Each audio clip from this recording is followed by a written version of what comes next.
get ready to get sticky. Sticky Situations is sponsored by Corona Crush. Corona Crush is creating Jewish couples always. Join the Facebook group. Just search Corona Crush and look out for virtual speed dating events happening every other week. They're 100% free and 100% Jewish.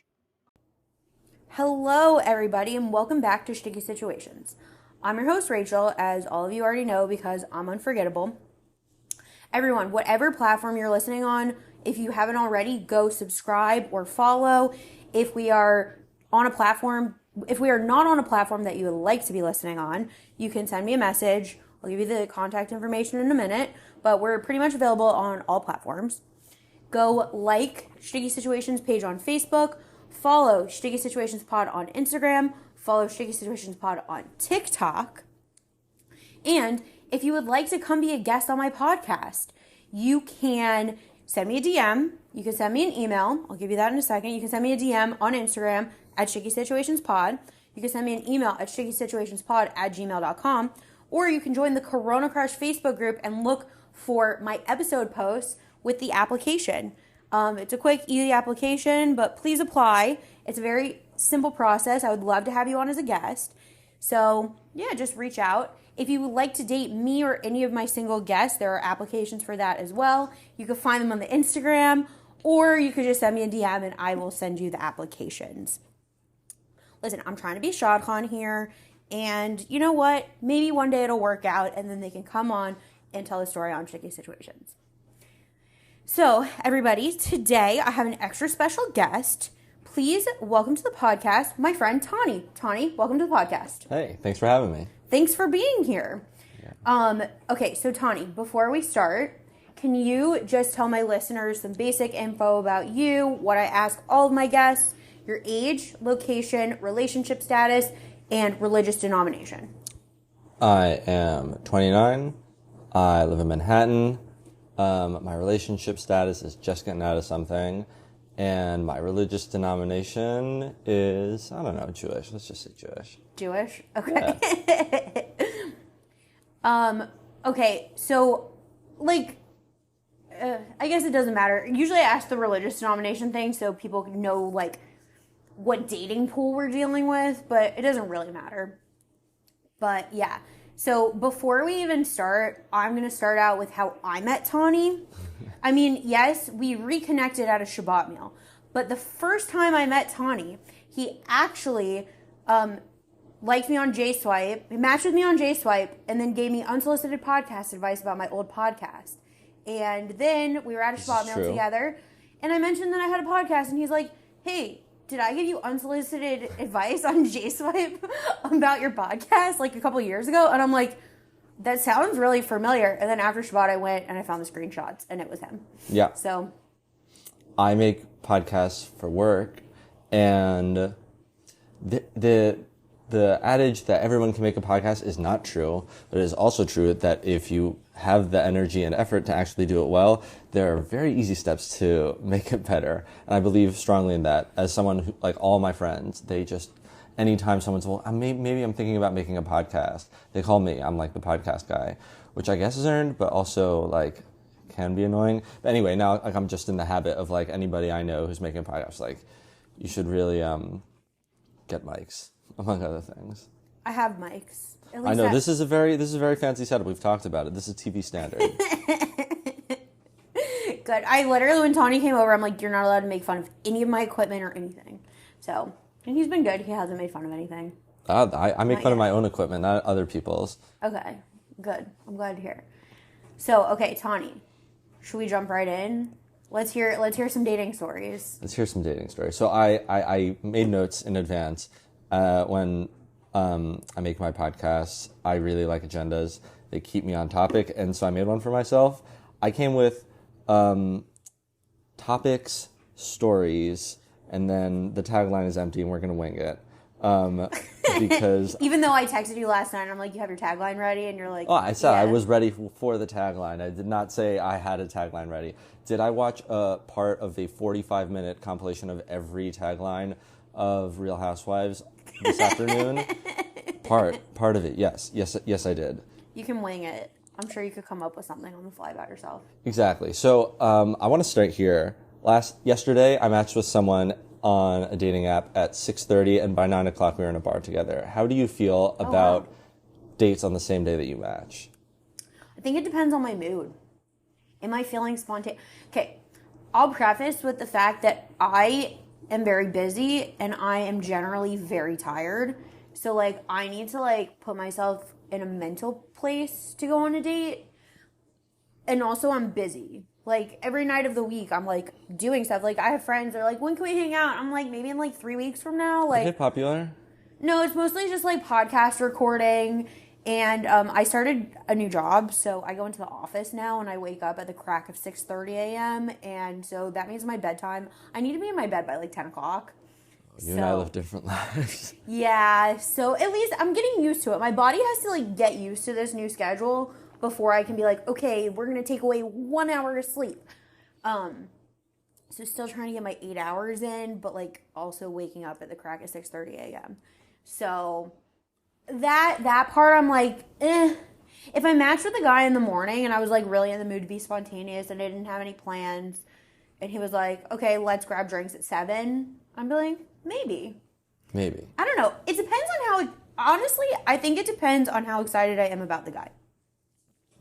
Like, if I match with someone, most of the guys I match with, I'm like, So I'm like, okay, I'll give them a chance. Yes.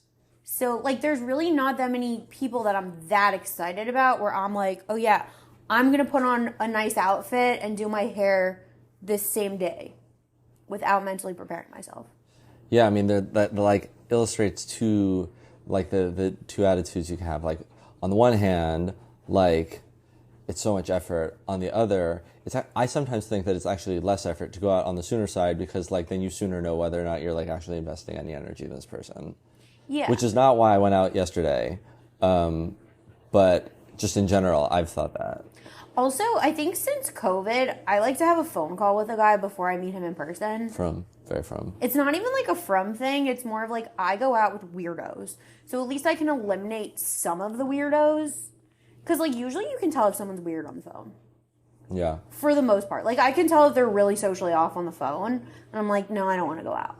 Yeah, I pretty much don't end up on dates unless somebody's snarky at me in the chat first.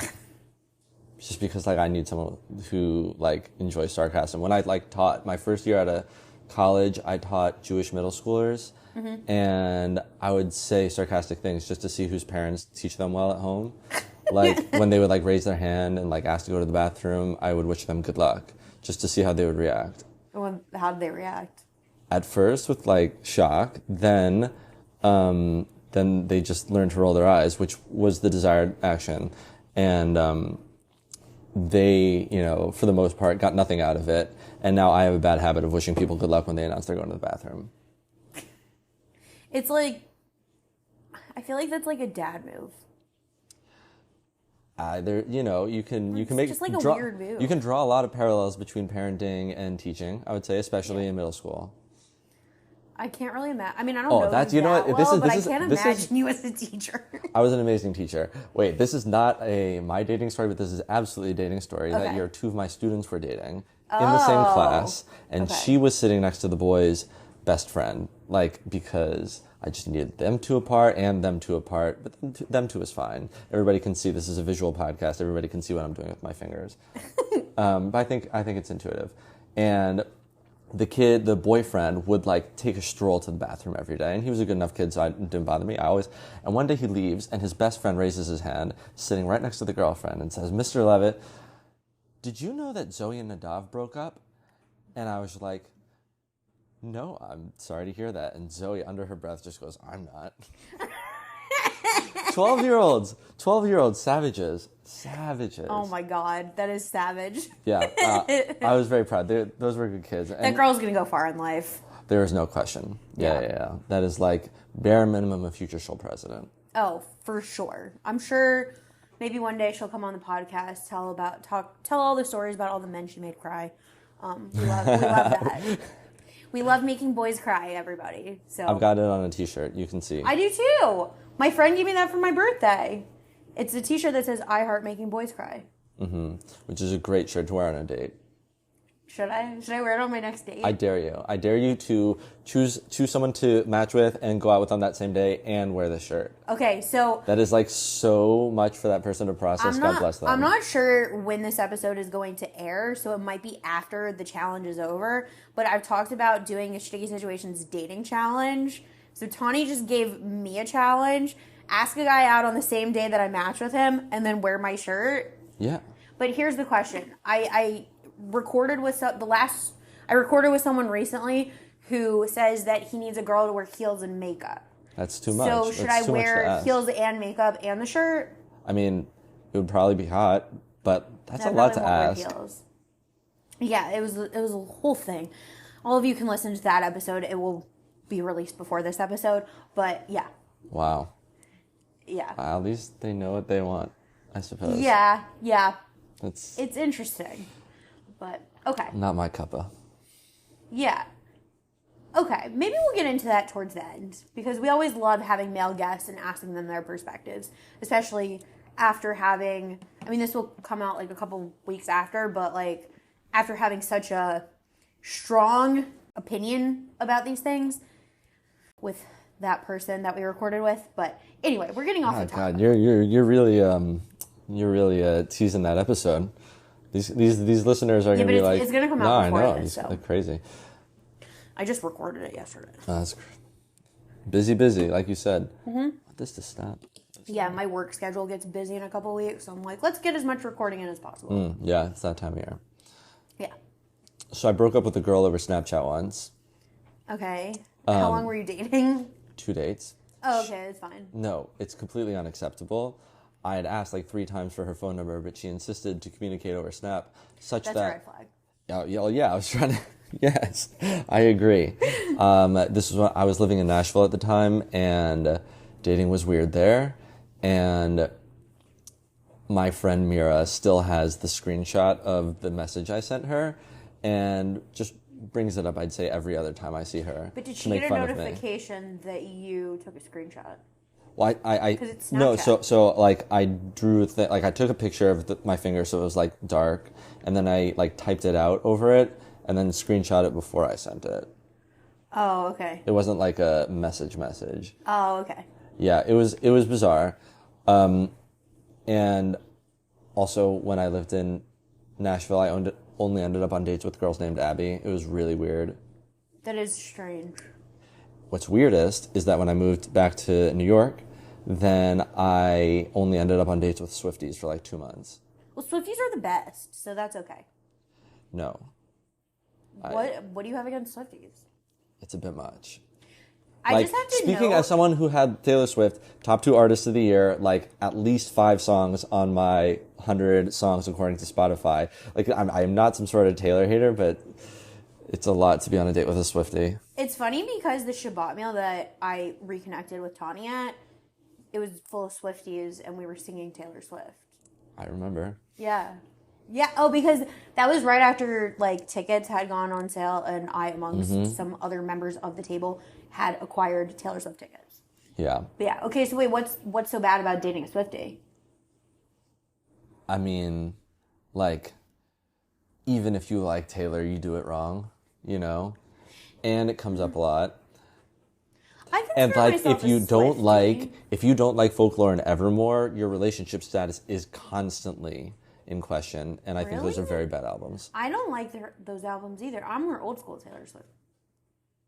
I still consider myself the Swiftie. I respect Evermore and Folklore, but I just don't. I respect her as an artist a lot, no matter what she puts out, but it's not my type of music. I like her country days and I like her pop days. Yeah, so you must have loved the new album. And then Reputation just hit at the right time in my life. All right. That's an aggressive album. Yeah, I know I was going through something. Oh, can't wait to hear that episode. It wasn't like dating related. It was just like a very transitional stage of my life. But yeah, I don't know. I feel like it depends on how hardcore of a Swiftie you're dating. Like if a guy tells me he hates Taylor Swift, I just like can't deal. But like I get that too. No, I understand. I just really not I liking think Taylor anyone who has such strong hatred for anything, unless it's like, oh, I really just like hate killing children, like something like actually terrible that we can all agree is objectively terrible. Like, don't be talking about what you hate. Like, it's I just a don't bad know. vibe. Negativity is kind of wonderful, don't you think? Well, I mean, I'm a pretty negative person. I was but- recently told I bring chaos and violence to a group chat, and I really am proud of myself for having cultivated such a thing. Violence. Violence, yeah. So fights have like broken out. No, not like Just, like, fights. in the chat. I encourage people to take rash actions in the group chats. I encourage rash behavior, I would say. Okay. I don't know. For example, Yeah. another thing Give I an would like to example. bring, I am desperately trying to convince this friend group that it is acceptable to bring first dates to parties. I think Especially, by the way, if more than one person does it on the same night. I actually saw something on TikTok. It's like, oh, I had a holiday party with my group of friends, and we all had to bring a date from some date, and it had to be someone from an app, and it had to be a first date. I saw the exact same thing, and I sent it to them. See, people are thinking the right way. You need to get together. And I don't know. I think it depends what your intentions are with dating in general. Like, I wouldn't bring a first date to a party just because, like, first of all, I don't want to be at the party. Like, like I just don't want to be at the party in general. I don't care who else is at the party, but like I don't want to be there, so why would I bring a date there? And then that feels like a you thing. And then, but also like it's loud and it's not like conducive for talking. And I feel like on a first date, you want to be in an environment where you can actually like get to know the person and talk to them. But I guess it also depends. I don't know. Like I'm 29. I'm looking for a husband. Like I don't want to go to parties. I want to have babies. It actually came up because like, I don't know, my friend group is discussing New Year's plans and there's like options and I'm like, I literally want to be in my bed at 12:30. Like I'm not looking to be at a party. Like I'm at the stage in my life where I'm only doing this because I have no other options. Like I don't have a husband yet. So like I can't just like be in my suburban house like with my husband and kids, but like I still just like want to be in my bed at 12:30. So like I'm not interested in partying. So I don't want a guy who's interested in like just going to the parties. So there you go. I mean, you know, I'm always quick to prioritize like just if you can't hang, I'm not interested in finding out like anything about you. Like I really just want to be able to hang first. Not always, but I'm saying like that is I would more often end something over like the hang wasn't right. No, I get that though because like just because I want to be like boring and like married doesn't mean like I don't have fun. Like yeah, exactly. I'm not looking to go to parties. I'm still very social. I like being around people. My family's crazy in a fun way. Like we get together with our like neighbors all the time who are also crazy in a fun way. Like that's like my barometer. So but like let's change the word party to the friend group is going to see live music in the West Village at 6 on a Sunday, right? Like that's early, that's fun, that's a collected group. I was just there last night, had a great time, right? Like that's a very low stakes activity. It's not quote unquote party, but like everybody's still there and it's like out and there's an option for alcohol, right? That's the setting. Like everybody brings a date from the apps. Well, okay, if everyone's doing it, then it's a that's thing. fun, that's fun. If everyone's doing it, it's fun. That's a thing, and that's fun. If it's just like, oh, my But like, friend what group. if it's two people? If my friend group is like like just a random double date, but it's a first date for both couples. No. Like two different couples are meeting for the first time at a thing with the whole friend group. Here's the thing.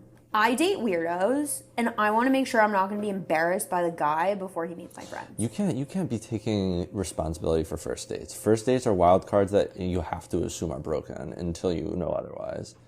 And it probably has nothing to do with who they are as a person, just like functionally. Like you can't be assuming that responsibility. That's too much. It's a first date.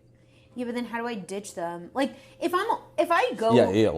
You're running a risk. You're absolutely Yeah, you run a risk. risk. Like, if I'm just meeting a guy for drinks, and, like, obviously I have him meet me, like, near my apartment, like, within, like, 10 blocks, there are bars, I'm like, you come to my neighborhood, I will meet you at the bar.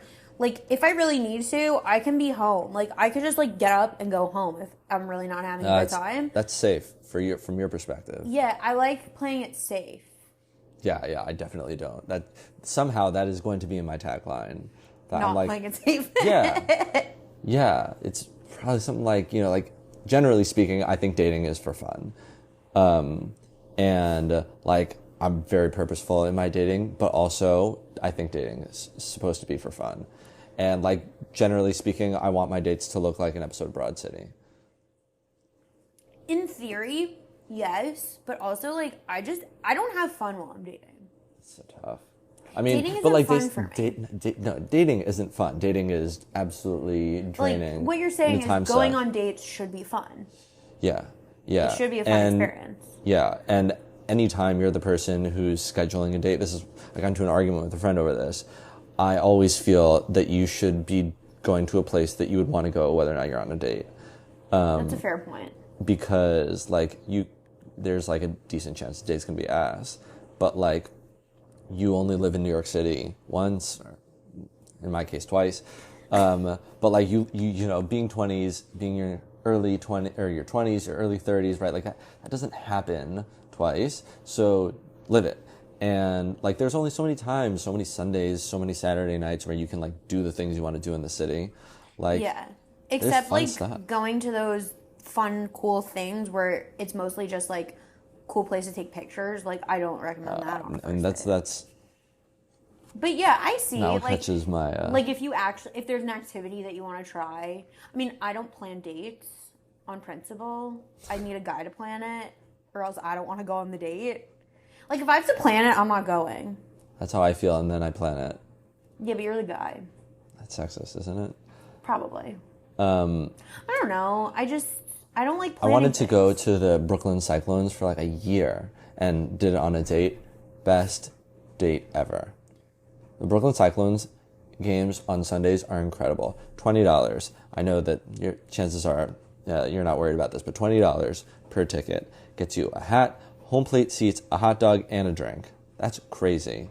And there's It's a cheap date. That's like one cocktail in the city. and you're looking out over the ocean and watching a game, and it's quiet but like also fun. You can totally have a conversation and hear three others around you. In the same way, like it's best to people watch when you're on a first date, because then you can find out if the person you're dating is evil in a good way. Yeah, I agree. I like that. Except All those things are good. I always have to pretend to be on good behavior on a first date, so I can't be evil. I don't know, but I have been told I don't have good behavior. I just have bad behavior and worse behavior. So That's fun. yeah, I don't know. I feel like on a date, I don't know. I still try to like be on semi good behavior. I try to gauge the mood when I get there to see how much I can be unhinged. Yeah, but also Because like I'm, as you said, perpetually unhinged. yeah, I mean, usually I am too, and I like to just show my crazy right away. 'Cause Exactly. If they can't handle it, they can't handle it. That's why Cheers to that. Excuse me. climb. Yeah. I hope the mics picked up that clank. I hope so too. But that's why I tell guys about the podcast. Like, I'll tell them before we go on a date, because it always is in the small talk. Oh, so what do you do for fun? I'm like, I don't have fun. This is fun. What are you talking about? This is fun. This is like. No, this is my hobby. Exactly. I'm like, I hang out with friends and have a podcast. The podcast takes a lot of my time. So, like, obviously it's going to be something that I actually almost said it on a job interview once, because I was so used to, like... I've talked about my goofy podcast on a job interview for sure. I'm an accountant. So? I don't know. I was interviewing for this new job. It was my second round interviewing. This is way more serious than mine. On that one, you can find deep in the annals of Spotify, if you're a good sleuth. There's me singing a Simplest Torah parody of Dancing Queen by ABBA. Okay, like that's the podcast that I'm talking about. It's like a gossip podcast. It's good stuff. I don't know. Like, just in one of my interviews, it caught me off guard. The girl was just like, she's actually on my team now. This is the job that I just started. She's like, oh, so what do you like to do for fun? And I almost said, oh, I have a podcast. But I'm like, I don't know if I want to tell my corporate America potential future employers that I have a Jewish dating podcast. Those are the exact people who make Call Her Daddy a top podcast, right? Like, and it's the same itch you're scratching right here. Not really. I strong disagree. I don't know. Right? Like, you think Call Her Daddy is relatable to people who sit at the same Shabbos tables as you? No. No, maybe me. But like...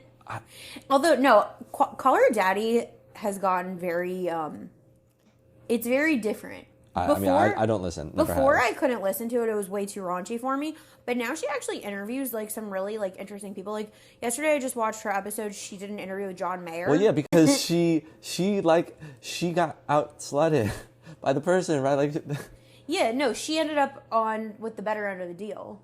But we've digressed. I don't know. Somebody else found true love. Did they? As far as I know, they're still together. Oh, maybe. And isn't that what we're here for? Yeah, that's why we're here. We're here to find love and then talk about all of our stories and trash talk all the people who gave us those stories along the way. Yeah, so I mentioned to someone I was coming on, and he was like, are you going to be telling the name of, and then said a name? No, no names. And obviously, we're not doxing anybody. Does he want to come on the podcast? I'm going to tell his side of the story, too. Oh, okay. Actually, his side of 2 stories. Okay. And I was like, yeah, obviously I'm going to talk about this person. I went on 2 dates with someone last year, and I really wasn't feeling it the first date, but like I actually like had a way better time than I expected, so fine. Like, she wasn't offensive. Like, fine, let's go on a second date. There's no harm. Second date's fine. Also, like, nothing to write home about, but like, no problems. And so I looked her up on Facebook, which I barely use, just to see if we have any mutuals, and I see 2. I text them both. One person says something very unkind about the subject in question from high school, and then the other one says, oh, she's so sweet, really fun, very cute. She's an enemy of the apartment. And I'm like, what? Apparently, this girl had ghosted like 4 of my friends.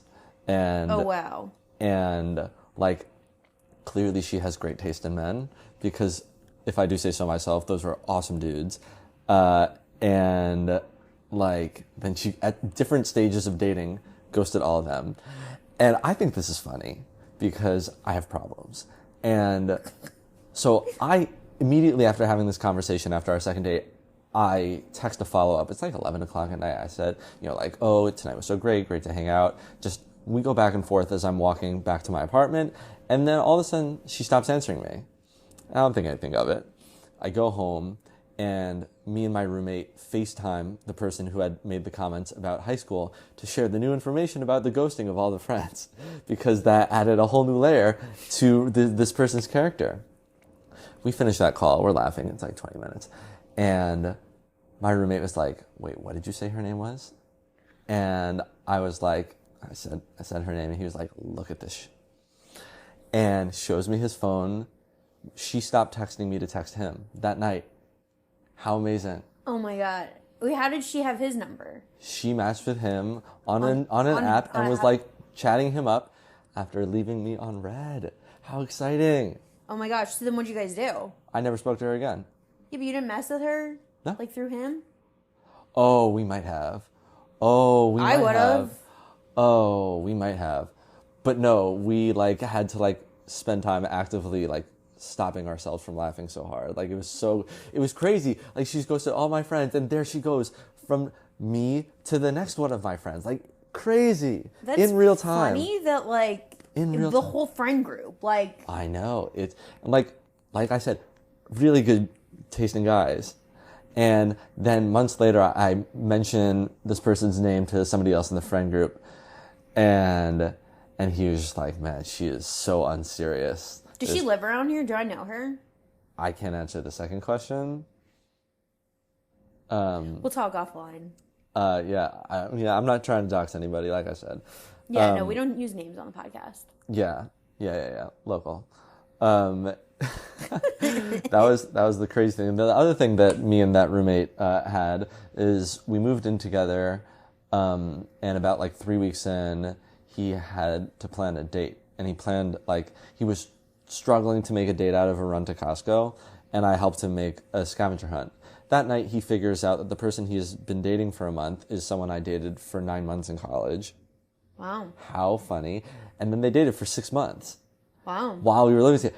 And the whole time, and God bless them both, she is already married to someone else. He is doing fine. But the whole thing was so hard to just, like, keep a straight face. Because, like, I don't care that they're dating, but I sure think it's funny. Was it weird? Like, No, she would that's all I'm come saying. over? Yeah, of course. That's what Was it weird for do. her? Probably much weirder for her than for anybody else. But I enjoyed it. I enjoyed it so much. I could see you enjoying just, like, the awkwardness of it. Like, her knowing that she's probably a little uncomfortable. Yeah, I mean, everyone was a little comfortable. But, like, also totally fine. It was great. It was really fun. Like I said, chaos. It was like the Elmo gif with the fire. Okay. Do you want to share one more story before we take a break? Yes, let's find a short one. A short one. Oh, that's a long one. Oh, my sister-in-law set me up with someone based off of Myers-Briggs. And in a sense, it was totally on point because I really like this person and we're still friends. But in the sense that it tells anything from dating, it was so off base. It was so off base, which is funny because, like, I don't know who would think to do that. My sister-in-law, she's great. But she's, like, really into Myers-Briggs. And she was like, you're the same type of crazy. And were you? Yeah, maybe I am more crazy, but that's par for the course. But like she's a friend, so it was funny. I'm glad we were set up, I guess. It was like right when I moved here too, so I was like just getting back into the New York of it all. I was like, is that how you guys became friends? yeah, we didn't know each other. Like you just went on, how many dates did you go on? One. You just went on one date, you're like, no, we're the same too much, this isn't gonna work romantically, but we're friends. Yeah, I invited her to a party that Saturday night. Like, even in the same conversation where we were both like, so, yeah. Like, immediately. That's so interesting. I feel like I'm not friends with any guys I went on a date with. Like, I don't care to be. But I also don't think I've, like, gone on dates with guys I would want to be friends with. Which is my problem, probably. Yeah, I don't know. That's really tough. I went out with a girl relatively recently, who was Jennifer Coolidge's assistant on like a small like theater show in Boston a few years back. I really like the people I go on dates with. Where do you find these people? Like, so random. She and I matched on Unhinged, the girl who worked for Jennifer Coolidge. Yeah, mostly the apps. I had a date on Saturday night from a person I met in real life. Can you believe? Oh, wow. Yeah, I know. When does that happen? IRL. No, never. Real throwback. Yeah. Real throwback. But it was like very comfortable, so. She was the one who I brought immediately following a first date to a party with these people. Oh, but it was after the first date. Like, you went on a date and then to a party. Yes, but also... I think that's different. The week before, I had invited someone who I had never met before. Okay. Just for... I feel like what you did with this girl, you went on a date and you're like, oh, okay, I'm having fun, like, come with me to a party. I feel like that's chill. Like... No, I pre-invited her to the party before we went on the date. I was like, let's get drinks and then go to this party. But what if you hated her? I'm a professional podcast host and I know how to handle people. Yeah, but then you're just stuck at a party with this girl that you don't like. Yeah, but like, that generally speaking happens at every party I go to.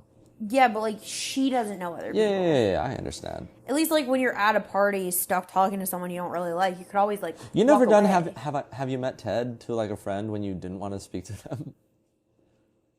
No. Oh, it's a move.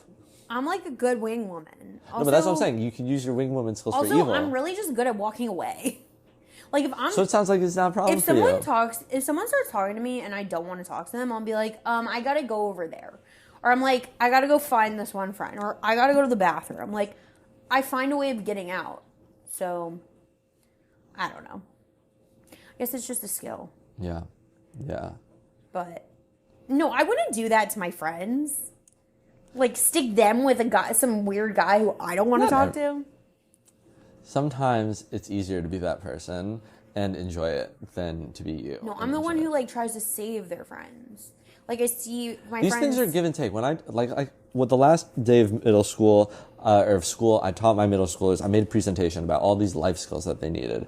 For example, in high school, it's really a good thing to end a paragraph with one word on a line, because then you have all this empty white space, right? Like that you don't have to write You in. taught your middle schoolers that? Of course, because I'm a good teacher and a good friend.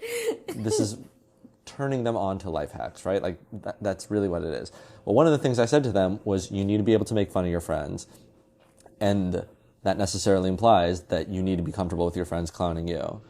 And so the same token of you wanting to save your friends is your friends want to save you. And in doing so, they can laugh at it, because not only have they saved you, but now they have one over you because you brought a crazy to the party, which is funny, right? And it's like funny to be the person to bring a crazy to the party also, because who cares? I guess. I don't know. I think we have different groups of friends. My friends would be like, why did you bring this crazy person? I'd be like, why? Like, don't tell this weirdo where I live. Like, chaos. Okay. Yeah. With that, I think we will take a quick break to hear a word from our sponsors. Sticky Situations is sponsored by Corona Crush. Are you tired of swiping on dating apps? Tired of guessing whether the cute guy or girl you keep seeing around is Jewish and or single? Then you need to run, not walk, to join Corona Crush. Corona Crush is a Jewish organization working to create Jewish couples always. Corona Crush has over 30 confirmed engagements, over 22,000 members from all over the world, and has set up over 50,000 speed dates. Join the Corona Crush Facebook group and post yourself, or have a friend post you, and see who reaches out. Fill out the survey to sign up for virtual speed dating events happening every other week. Corona Crush is 100% free and 100% Jewish. Worst case, you end up with some stories of your own. Best case, you find the love of your life. Try it out today. Here on Sticky Situations, we tend to focus on bad dating stories, but sometimes dates do go well and lead to proposals and weddings. Who would have thought? And what do all of those require, you might be asking? Well, the answer is flowers. Who doesn't want flowers from someone they've been seeing? Don't forget, flower petals and bouquets needed for proposals. And that's even before all the flowers that go into weddings. Sticky Situations is sponsored by Primrose Flower Shop. In my opinion, Primrose is the coolest flower shop around and has the best customer service to fulfill all of your floral needs. Primrose offers a range of services from your basic bouquets to subscription services where you can get flowers delivered once a week. They deliver all over the tri-state area, including Manhattan. Primrose does weddings, bar and bat mitzvahs, and other simchas. I've personally been to a wedding where Primrose did the flowers, and the work they did was beyond gorgeous. Primrose additionally offers in-store proposals, including a romantic setup with candles and music. Primrose is located at 2922 Avenue M in Brooklyn, and the phone number is 929-376-9815. You can also follow Primrose on Instagram at PrimroseNY. So, if you can't get someone out of your head, buy them some flowers from Primrose. They'll either love it or they'll find you really creepy. But regardless, the flowers will be out of this world. And we are back. Yes. Okay, Tani, let's get back to you. Let's get back to me. Sorry, I'm still laughing about the off the mic story from the break. So my best friend, who is now married with 2 and a third on the way, I know, must be nice. He owns a house, must be nice. Yeah. Yeah. Love him. He was interning on Wall Street, and so like he got a sublet in our neighborhood for the summer, and since he was here, he invited us all for Shabbat. Like nobody in my friend group had lived in our neighborhood, and only one person had lived in New York at all, and so like we all came and spent Shabbat with him. And do you remember what shul was like big on Friday night before the world ended? I didn't live here. What? I didn't live here. Oh, crazy. I lived in a different neighborhood. Oh, okay. So anyway, I moved there was here, one like, there was one place where last everybody congregated on Friday nights for shul, and so we went there. Why don't we do that anymore? I don't know. And like, I'm like overwhelmed. I'd never seen anything like it. Like shul ends and immediately like it's got like this tiny foyer and like everybody crams in. And I'm just like, what in the flying hell is this, right? Like watching these people interact. I'd never seen the way things happen. Our neighborhood is quite an experience. It's outrageous. It's just so outrageous. And someone I hadn't seen in like 5 years comes up to me and was like, oh my gosh, it's been forever. Did not remember this person's name. Did not ever have a time when I considered this person a friend. We met like once, maybe twice through NCSY in high school. And she comes up to me and she's asking me all these things. And I was like, this is so nice, but also very weird. And I don't understand. And then it became clear she was trying to find out if I was single. And like 21-year-old me is like, why is this happening? And that was like my first experience. And like that day I like started calling it a meat market. And I really always feel like that's what it is up here. Like really a meat market. It kind of is. It's disgusting. Well, it depends. I think it depends on what you're doing and who you're talking to. No. Generally speaking, I think it is disgusting and misplaced. That's true. When I see a new guy walk into school, I'm like, oh, who's that? Mm-hmm. But I just always assume he's like 22. So but is he cute? That's the question. 7 years, not crazy. They're I feel cute. like it's less crazy for a 29-year-old guy to date a 22-year-old girl. That's only patriarchy speaking. I don't know. I just find that, okay, the 29-year-old guys that I go out with barely have their life. The guys in their 30s that I go out with barely have their lives together. What am I expecting from a 22-year-old guy to have his life together? Like I said, I'm looking for a husband. Like, I want to be married, like, within a year of meeting. That's one of the things about dating in our neighborhood that's, like, most crazy is that, like, people are, like, really afraid when they date here. And, like, afraid of being single, afraid of having to stay here, afraid that if they leave here, that they're never going to find the thing that they thought they were going to find here when they were sold a lie about what it's like dating here. And nobody dates each other here. People do. People do, but I think it's less so than everyone thinks. Like the first time I moved to this neighborhood, people asked me why, and I was like, good Jewish boy, wants to meet a good Jewish girl, where does he go? And I came to Manhattan, and what a honking load of BS that was. But like, people are really afraid to not be pursuing, not be like finding, and because they were sold this lie that like this is the place to do it, then they're afraid to try it somewhere else or to live their life while sacrificing like the sheer number of people who will pop up on your J-Swipe. It's really wild, and I feel like it's very specific to this neighborhood, or really this tri-state area. Yeah, I think like yes, this neighborhood, but I think also the tri-state area. It's most disgusting here.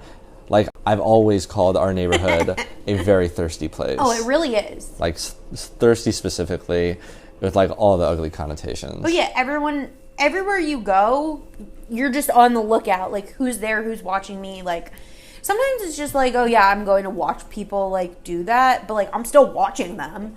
Like, the funniest thing is in the summer where everyone gathers in the park and, like, it's just hilarious watching everyone. Like, everyone stays in their little groups. They don't branch off, but yet they're still, like, looking out to see, like, who's there, who they might want to talk to, but then don't go talk to.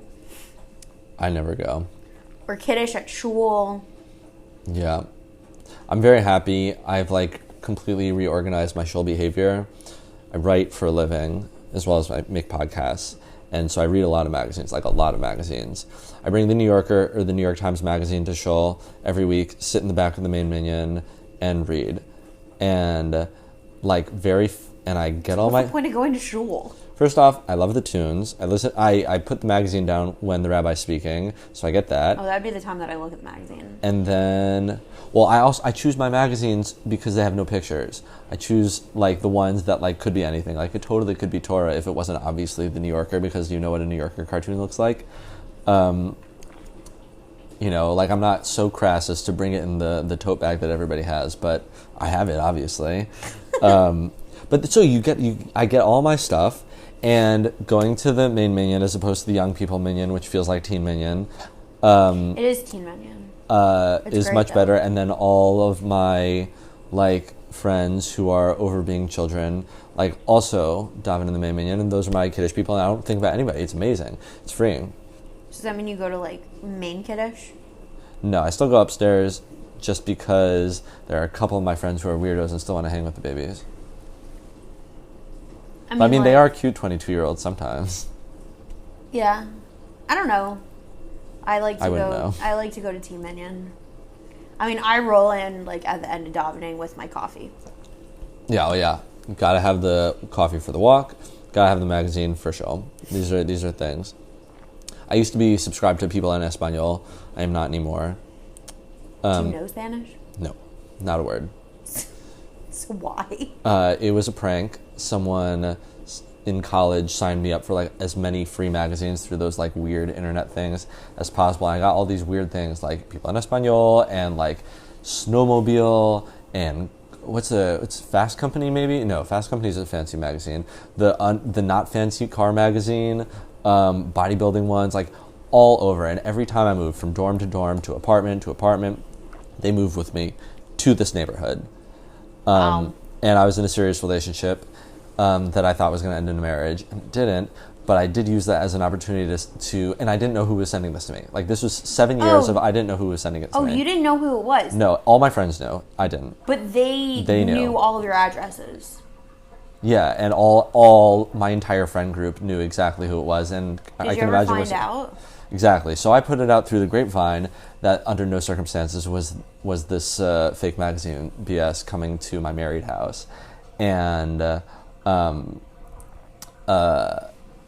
word got back to the person, and then eventually they came clean, which is funny because like they're not a pranky person, so it made it all the better. But It's a good prank though. it was amazing, and that's what got me into perfume. I love perfume and cologne, but like perfume samples, I had so much. I would rip them out and put them in a like a Ziploc bag, and I'd rub them against my wrist to go out on Saturday night. It's so fun. But Like then, women's perfume? women's perfume, men's cologne, both. They both smell amazing. It's so silly that they're gendered like that. Like flowers are flowers. We're very progressive on this podcast. We like fun stuff. Someone asked me why I paint my nails, and I say Not wearing because nail polish. I know, because it's been a very busy couple months, and I'm upset about it. I'm like well overdue, and like it's black nail polish season, and I have yet to paint my nails black since I started doing this, and it's like, come on, like I grew up in the 90s. Do you only do black? I've never done black. Oh, I was going to say, what's your color of choice? I have never done one twice. Oh, maybe maroon. I'd say maroon. Maroon. I have red hair and pink skin, so some colors really don't work for me. Like orange or pink or yellow. Listen, I respect it. I like having my nails done because who's looking at my hands the most? Me. That's what I'm saying. Who's living your life the most? You. That's Me. why your dates have to be fun for you. I really feel strongly about that. Okay, so everyone, from now on, I'm not going on a date unless I know it's going to be fun. Well, then you, like the way to account for that is How do I to make it fun? take ownership over what you're doing. So and like, I have to plan it? you got to think of it backwards. Okay, so I don't want- I'm gonna. do I have to pay, I love though? no. I mean that's your business. I was on a date the other week. Someone drank $40 worth of liquor in 75 minutes and spent most of the date staring at an empty glass. I was like, that is crazy. Moving on. Was it you or No, it was her? them. It was them. Oh. Crazy. They paid for their own drinks. It was good that they did. Anyway, I'm gonna go the long way to the story because the first part's also funny. Okay. I make a birthday registry for myself. That's smart. I'm born in May. From January to May, I have time to spend 5 months thinking about my birthday and coming up Beginning with of May a or list. end? Middle. And So you're Taurus. just barely, yeah. Okay. Yeah. People Not always. that we like care, but I mean, we absolutely do. I'm recently drinking out of my Scorpio. My friend for my birthday got me a wine glass that says I can't keep calm. I'm a Scorpio. Yeah. Makes sense. People always think I'm a Gemini. I don't really buy into any of this, but I kind of love it because it's gossip, and so I'm in a fantasy baseball league with two, and I'm like stories on stories here. In a fantasy baseball league with two rabbis, and I posted for chaos. Can I get my tarot read if it's shtick? And the same with my can I download CoStar if it's shtick. What is that? CoStar is an app for keeping track of your astrology sign stuff. Oh, okay. And like you can, it's like Facebook for astrology. I just asked my non-Jewish they're all on coworker. it. They're all on it. Any guy I go out with, she's like, "What's his birthday?" I find out his birthday and I send it to her. She tells me if we're compatible or not. Yeah, that's what CoStar does. Yeah. So it's really funny, and whatever. I got permission, but everyone always says that I'm a Gemini because I'm fucking because I'm crazy. I'm all of the crazies. So I'm a Scorpio sun. I think I'm a Cancer moon and a Gemini rising. That's all the crazy stuff. But it turns out I'm just thick-headed, and that's why I'm a Taurus. So yeah, it tracks that I'm a Scorpio. I'm like very much a Scorpio. Yes, it does. Yeah, and you barely even know me. Well, no, I feel like I was very much myself at that one Shabbat meal where we reconnected. Yeah. Yeah. Okay, back to your long roundabout story. So you make a birthday registry, and you have all that time to get excited about the thing, and so you don't make those plans for what you're gonna do on the dates then, because then it's work and it's stress. It's like I have to find a place, and it has to make this person interested in me. You make that list long in advance. You just get to get excited about. So you just have a date list. Yeah. Of things you want to do on dates. Now, granted, I let GQ write mine because they already did this professionally, make these lists. That's what they do. So I don't work too hard, right? Like when I am I love getting dressed for dates. I always leave my apartment with a pile of clothes on my bed. It's working through outfits, and whenever I'm in a rut, trying to figure out absolutely GQ right away. Well, I also never know what to wear on dates. Cosmo. I guess. I have a Cosmo. I have a subscription. Oh, so do I. I got a $2 subscription. Yeah, exactly. Even though they told me it's expiring, and then literally and then they keep sending it for 2 years. That was my Rolling Stone subscription. then a week after I got it, my roommate brings up the new Cosmo. She's like, "Oh, you got a Cosmo?" Nice. I was like, "Oh, I thought my subscription had expired." Yeah. So that's what I'm saying. It's just you have those things, then you're excited, and it's oh, nice, I get to bring this person. I get to invite this person into fun I already know I'm about to have, right? You're welcoming them into a situation that you're already going to enjoy. You're setting them up for success.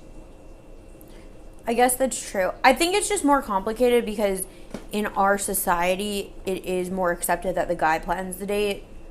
At least a first date. A first date. I was thrilled that this happened the other week where I didn't have to plan a date, and it was a first date, and I was like, that was so fun. She came up with a plan? Yeah, there's something she wanted to do. Oh. See? Have a list. Actually, one time I did have a very spontaneous idea for a date. We didn't end up doing it because it was I got set up with a guy, and I was going on a date with him that night. And that morning, a friend texted me that she was doing an improv show. Oh yeah, and I'm that's great. I'm like, I should just take my date to the improv show. But I felt bad because it was day of and he had already planned something. So I was like, oh, let me see how the date goes. Maybe I could be like, oh, do you want to go to the improv show after? It didn't end up working out because we just we were talking. It was also the heat wave of the summer. And I'm like, do I really want to go all the way downtown during a heat wave? Not really. That's such a weak sauce. On a Thursday night. That's exactly the night to do it. I don't know. I think I was too chicken to bring it up to him. Also, we were having a nice time. We were talking. He ended up walking me back to my apartment. Because, we did an activity that wasn't so far away, but it was still, a good, Oh, this is something I've been meaning to ask you. Yes. If you're into kisses on the first date, when? When should he kiss me on the first date? Yeah, when's the move? When is the move from your perspective? Because there are a lot of people in my life, and there are as many opinions on this question. So, for me, I don't really have a strong opinion if you should kiss on a first date or not. It's just I will never initiate any kissing. I'll never initiate a kiss usually, just because I'm awkward and I wait for a guy to initiate. It's really just because I'm awkward. But I don't know. It depends. I think if you're going to kiss on a first date or a second date or whenever, the first kiss, I think, is really good at the very end when you're saying goodnight. It's like just not like hasty, but like just like a little bit. And then like give them a little taste, give them a chance to process. No pun intended. Not like, yeah, actually pun intended, but like give them a chance to process, not like, oh, I'm going to kiss you right away and then just expect to like make out the rest of the night or other stuff. It's really crazy. I mean, I once like dated someone for a few months, and they had said to me, like, as I brought up that I like had complete expectations to kiss them on the first date, and then logistically, like, it was just like hard because it was winter. And she told me that if I had kissed her on the first date, there wouldn't have been a second date.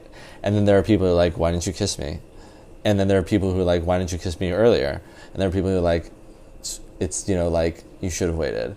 And it's like, and also, you know, like, we've done all the, it's just, it's so interesting that really, really people want different things. Really, really. I think you have to go with the vibe, but I think I do prefer to wait until like a second date maybe. Because like a first date, it's like, okay, I need to process my thoughts about you as a person.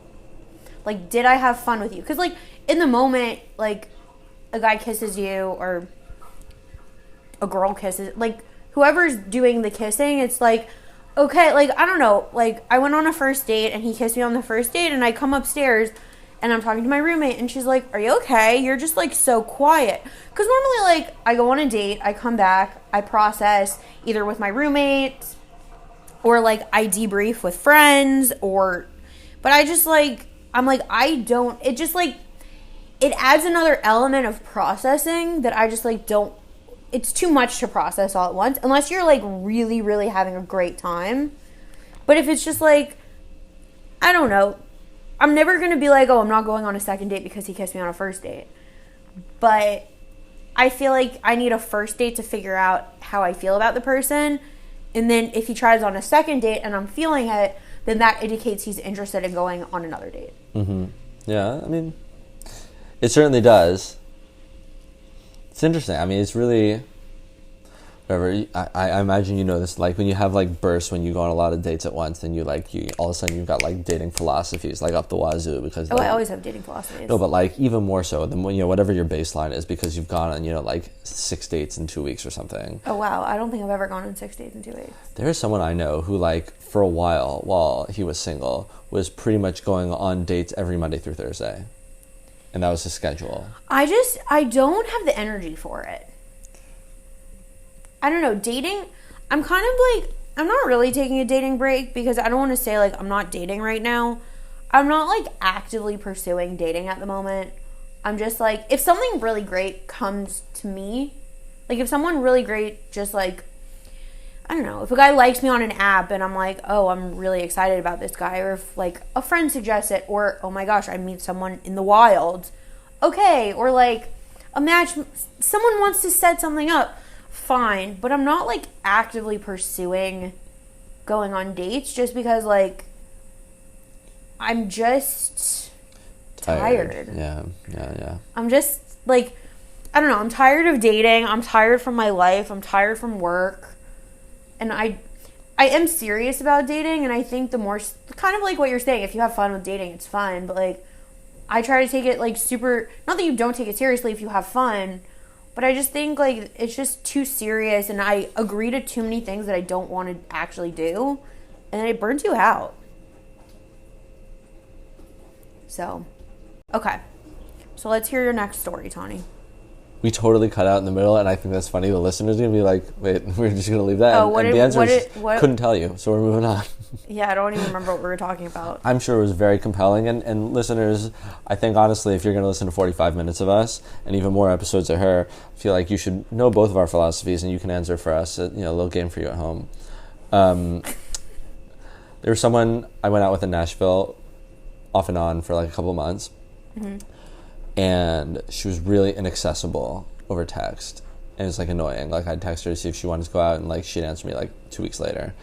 And whatever, like when the stakes are not high in dating can be like slow like that.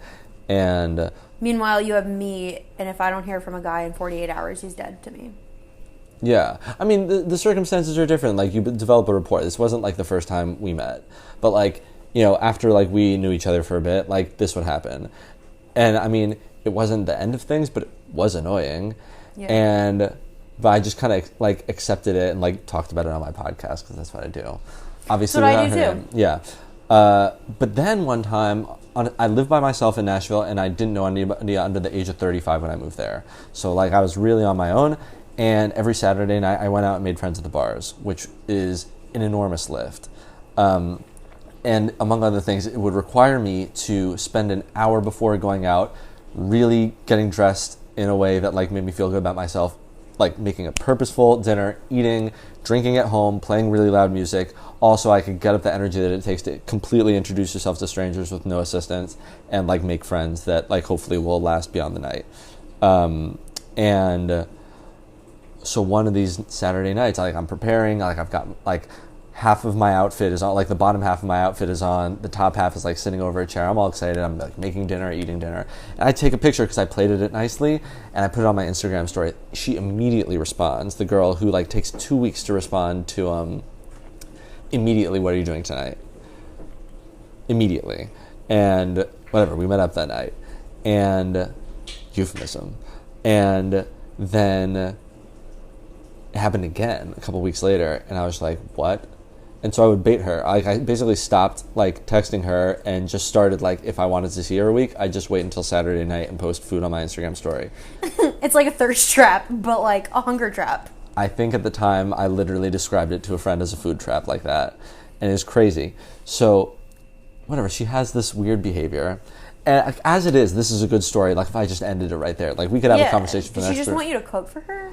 I never did. She once brought Trafe fried chicken into my apartment, and I said, you are allowed to do that if you eat it out of the tin and sit exactly there on my couch. She was really hungry. I don't want her to not have dinner. But anyway, months pass. We haven't seen each other because COVID, and I spent most of COVID at my parents'. And June 2020, right? Yeah, June 2020, George Floyd is killed and everyone's protesting. I go to downtown DC to protest. And I go in the afternoon when it's not so crazy. And, you know, it was intense, whatever, chant, this, that, and the other. And I come back and I post on my Instagram story, like, if you're going to protest tonight when it's dangerous, God bless you. But heads up, I counted 8 different types of armed police vehicles or military vehicles. Like, please be careful. Stay safe. That was, I, like, black screen, typed up a message, put it on my Instagram story. She swipes up, food girl, swipes up on that story. I haven't spoken to her in months. What does she say? What are you doing tonight? Miss you.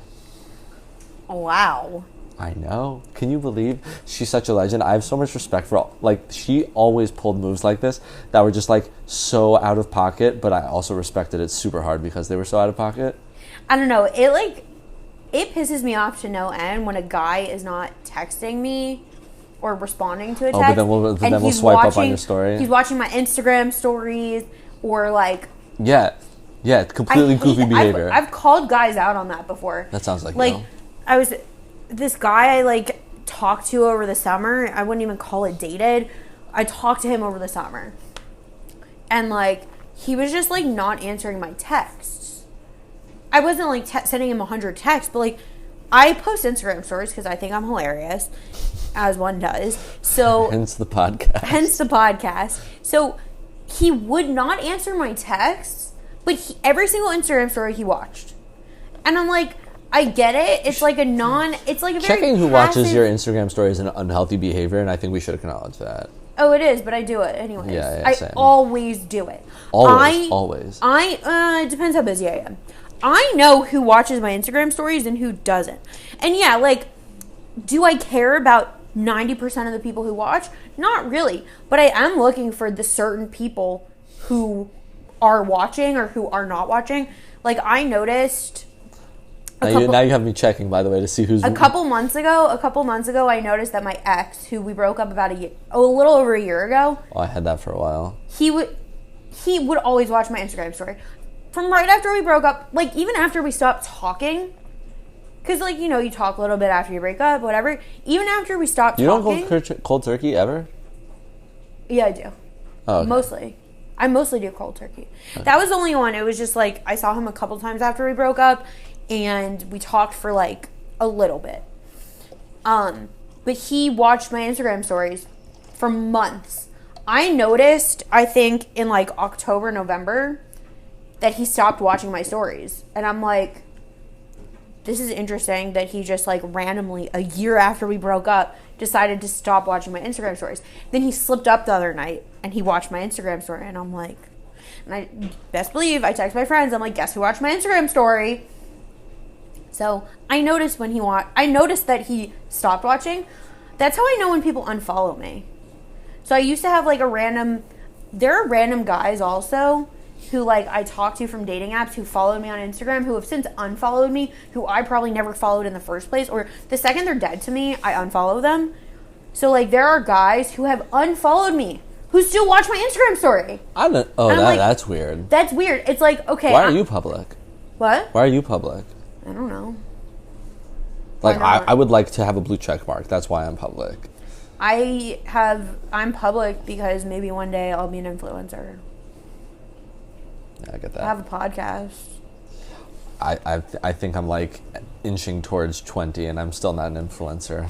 20 followers? Podcasts. 20 podcasts. I mean, it is what I do for work, but... Okay. I don't know. And they do well. Where's my blue check mark? I just want a blue check mark. I don't need the following. I just want stupid verified. And Elon fucking ruined it. Oh, sorry. Yeah, now you could pay for that for Twitter. Yeah, but then you're the loser. I dated a guy who was verified on Twitter. So I didn't even know he was verified on Twitter because like... Who was it? Can we dox them? No. I'm not going to tell you who I dated who was verified on Twitter.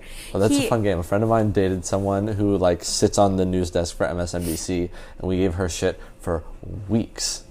No, so... At least me in my head, but also mainly like MSNBC. It had to do with something that he used to do for work, which is why he was verified. But I didn't even know that because like I didn't even social media stalk him really. Maybe I looked him up on Facebook, but then the good place to stalk these days is LinkedIn. Yeah. But once I told my friend the guy's name, she looked him up. She's like, he's verified on Twitter, like within seconds. So then I text him. I'm like, so you're verified on Twitter? And he's like, yeah. And like we talked about, it wasn't like that big of a deal. But yeah, I dated someone who was verified on Twitter once. I'm trying to think. I did talk to a guy who was verified on Instagram once. It was very short-lived. There's like... I don't remember how I like matched with him, met him. It was probably a dating app. I matched with a porn star once. Really? Yeah, and I didn't realize they were a porn star until months later. And then I was like, I totally matched with this person. Now, granted, given the realities of being a public-facing person, there's a decent chance that was a bot who stole a picture. But it was the same name. It was the same name. So I prefer my story. That it wasn't a bot. Okay. Yeah. Wait, okay, I want to hear the rest of your stories. So I wrote about one of the biggest bands in France recently. They have a new album. The band is called La Femme, LA space FEMME. It's really good. I wrote about it from Document Journal. You can check it out online. But more importantly, I zoomed with the frontman, like while he was in the green room backstage at like a concert in Paris. And I was talking to him about, so I got the album early. That's like what happens when you write about an album before it's released. Like you get to listen to it on a private streaming place, and that way you can ask questions about the new work, and ask pointed questions about their art, right? And so I spent like a good 2 weeks like just binging. Like I listened to the album like 20 times, and I'm telling him this, and I mentioned to him, I'm like doing this interview, and I said, at the time I was seeing someone, I said, so like, last night me and my girlfriend, we were like cramming the album to like help me prepare for this interview, and there was like a follow-up there. And as I'm saying that, he like you could see in his face, like I'm gonna do it for you and people at home, visual podcast, he like made the like kind of knowing face, completely stopped listening to the rest of the question. And when I finally finished, like it's a long question, and he just goes, so how was that? I was like, what? He was like, listening with your girlfriend. How was that? And he clearly wanted to know if we got involved to his music. And I was like, oh, Sasha, hi, this is a professional call. We had a good time. And left it at that, which in reality meant that we listened to his album and had a good time. But I left room for him to think that it was more. Because, like, he was really excited at the prospect of, like, us lying down with his music on. Like, I don't know. It was just insane that he was, like, gonna go for it. And he was like, how was that? Oh my gosh. Yeah, like, he gave, like, the knowing tilt to his head, you know, like, leaned it over his shoulder. Unbelievable. The audacity. I love it. I love it. It was so great. I wish I could have written about that. This is good. You know, like, writers, like, love having a podcast that they can go on after writing an article, so they can talk about all the things that are amazingly funny and, like, therefore you couldn't put in the piece because, like, it's not a hit piece. But, like, you won't believe the way I saw this person take a tequila shot. This person has crazy feelings about, like, these are all things about people that I have written about. Like, you won't believe the way that they talk about Taylor Swift like she's a friend, you know.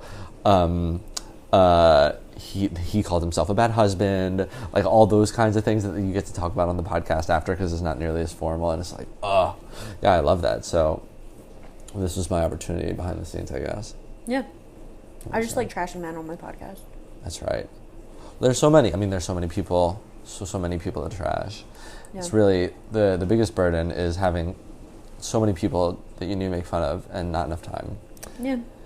Well, that's why I host the podcast. I know. You're really cramming them in, yeah. And bringing in all sorts of other people's lists so that you know, you can have other people. It's a never-ending flow of people you can think down on, and and unlike the listeners, you get the names.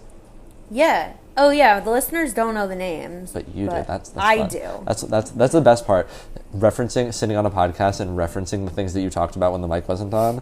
Oh yeah. Sexy move. No. I don't think you listeners realize, Sticky Situation Nation, there is so much gossip. Sticky Situation Nation. Yeah, that's what it's called, Sticky Situation Nation. There's a lot of trash that gets talked between, like, well, segments are loading, before recording, after recording. I get all the dirt, the names. I found out that I've dated the same guys as some of my guests. I get the gossip. Sometimes I ask them for names, and I get the real gossip about people I know. Have people, like, on or off the record talked to you about the sketchiness of shotguns in our neighborhood? Yeah. Cool. Do you have a story that you want to share? No, I don't want to share. Because I don't want to tip off someone that I might write a story about it. So. Oh, okay. But yeah, totally crazy. Moving on to whatever it was you were gonna tee up next. Do you have any more stories that you want to tell? Maybe another time, or maybe offline. I think I'm good for the podcast. I'm, like, looking at the time. Like, I think we can keep it in 2 digits. Yeah. The minutes. He's been very religiously watching the time on the podcast. Yeah.